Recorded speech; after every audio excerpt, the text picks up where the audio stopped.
अशीच अनेक लोकांनी सांगितलं की एसटीचा मागचा प्रवास आणि आता होत असलेला प्रवास याच्यामध्ये फरक आहे. तो फरक अजून रितेशजी आल्यामुळे खूप त्यामध्ये बदल घडणार आहे.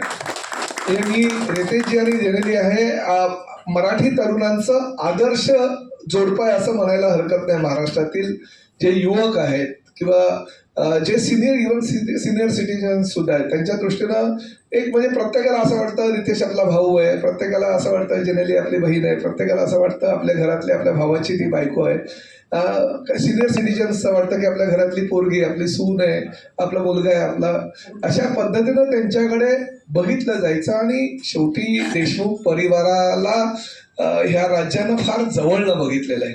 म्हणजे मी तर काल हेही सांगितलं की माझ्या आज परिवहन मंत्री म्हणून मी या ठिकाणी बसलेलो असताना माझ्या आयुष्याच्या जडणघडणीमध्ये विलासराव देशमुखांचा खारीचा नाही सिंहाचा वाटा असं म्हणायला हरकत नाही. कारण मी एवढा काळ त्यांच्याबरोबर काढलेला आहे आणि त्यांचा लाडका कार्यकर्ता होता आणि माझे सुद्धा ते आधी मंत्री होते, नंतर मुख्यमंत्री झाले. म्हणजे मला अजूनपर्यंत आठवतोय की विलासरावांचा पराभव झाल्यानंतर लोकसत्तामध्ये एक फोटो आला होता. त्यावेळेस ब्लॅक अँड व्हाईट फार मोठ्या प्रमाणात होता आणि आपल्या A10च्या इकडनं फुटपाथवरून विलासराव एकटेच चालले जात होते आणि लोकसत्तामध्ये त्यांच्या पराभवानंतरचा तो फोटो मी बघितला आणि मी बोलला अरे राज्याचा नेता आणि अशा पद्धतीनं पराभव झाल्यानंतर काय वृत्तपत्रांमध्ये कशा प्रकारे छापून येतं. परंतु काही दिवसानंतर चित्र बदललं आणि विलासराव देशमुख राज्याचे मुख्यमंत्री झाले. त्यामुळे कुठल्याही पराभवानं किंवा कशानंही न डळमळता पुढे कसं जायचं हे जर कुठल्याही कार्यकर्त्यांना शिकायचं किंवा नेत्यांना शिकायचं तर ते विलासरावांकडनं शिकलं पाहिजे.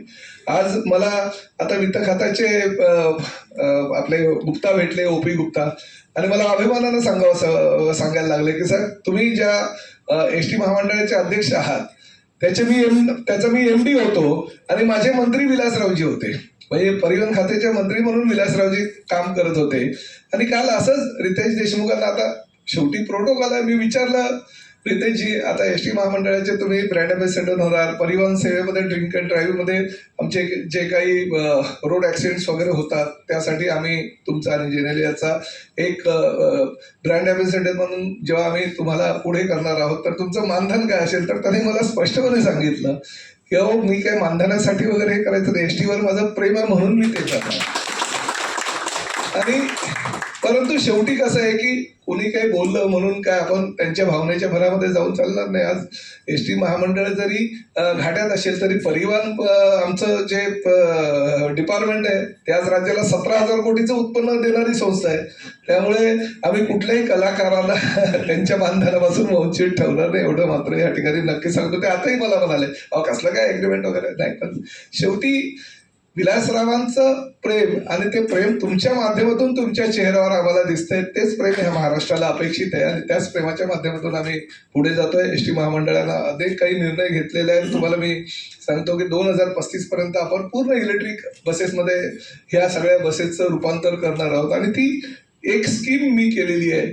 एकही बस 2036 साली तुम्हाला एसटी महामंडळाची डिझेलमध्ये धावताना दिसणार नाही. पूर्णतः ती पर्यावरणपूरक आणि अतिशय चांगली बस आपण तोपर्यंत तयार करतोय.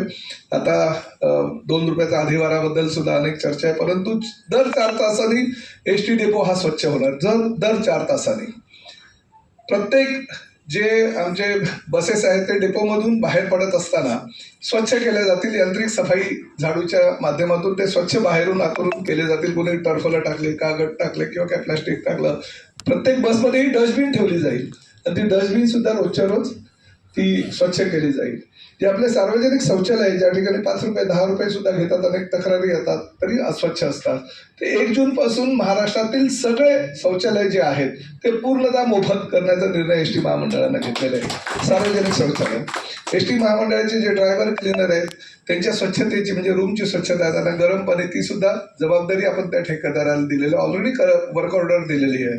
किंवा पिण्याचं पाणी स्वच्छ पिण्याचं पाणी मिळत नाही म्हणून 15-20 रुपये 25 रुपयाची बिस्लरीची बॉटल लोक बिचारे गरीब लोक खिशात पैसे नसतानाही इकडनं तिकडनं पैसे आणून ते घेतात, तर त्यांना स्वच्छ पाणी आणि थंड पाणी मिळावं ही जबाबदारी सुद्धा आपण त्या ठेकेदारावर दिली. म्हणजे छोट्या छोट्या गोष्टीकडे लक्ष केंद्रित करून आपण ती निविदा प्रक्रिया राबवलेली आहे आणि 2 रुपयाचा अधिभार घेऊन आपण आपले काही खिशातले पैसे टाकून, म्हणजे साधारणतः 30 कोटी रुपये जमा होतील, परंतु 38 ते 40 कोटी रुपये त्यासाठी खर्च आहे, परंतु 8 ते 10 कोटी रुपये एसटी महामंडळ त्या मध्ये टाकून आपण ती निविदा प्रक्रिया राबवतो आणि स्वच्छता जास्तीत जास्त कशी लोकांना देता येईल यासाठी प्रयत्न करतोय.